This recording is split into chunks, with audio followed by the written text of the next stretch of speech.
আজ আমি এই তরমুজটা কচুমুচু করে খেয়ে ফেলবো। লিনা, এই তরমুজটা দাদাকে দিয়ে এসো। দাদু, আমি তোমার জন্য তরমুজ নিয়ে এনেছি। ধন্যবাদ লিনা, আজ আমার খুব তরমুজ খাওয়ার ইচ্ছে করছিল।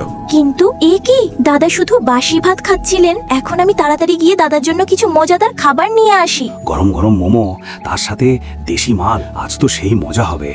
লিনা, তুমি কোথায় ছিলে? আমি গরম গরম মোমো বানিয়েছি। লিনা, তুমি আমার মোমো চুরি করে কোথায় নিয়ে যাচ্ছ? এই দুষ্টু মেয়ে আমাকে শান্তিতে খেতেও দেয় না। যাক, এই একটা মোমো বেঁচেছে, এটা খেয়েই থাকতে হবে। দাদু, এই নিন গরম মোমো খান। আরে, দাদুর তো জুতাটা ছিঁড়ে গেছে। এখন তো আমার দাদুর জন্য নতুন একটা জুতা কিনতে হবে। সে ঘরে গিয়ে নিজের এটিএম বাক্স থেকে টাকা বের করে দোকানের দিকে রওনা হলো। লিনা, কোথায় যাচ্ছ টাকা নিয়ে? দাদার জন্য জুতা কিনতেই হবে। আমার তো মদ খাবার টাকা নেই, আর তুমি দাদার জন্য জুতো কিনছো?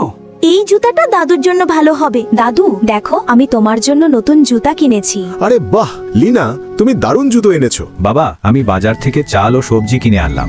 ঠিক আছে, যাও তাড়াতাড়ি রান্না করো। চাচা, আমি রান্নায় তোমার সাহায্য করব। সবার প্রথমে সবজি ভালো করে ধুয়ে তারপর মুরগিটাকে ছোট ছোট করে কেটে রান্না করলো। খাবার রেডি হয়ে গেছে। দাদু, আজ দেখব কারা লাইক ও সাবস্ক্রাইব করে এবং কমেন্টে আই লাভ ইউ দাদু লেখে।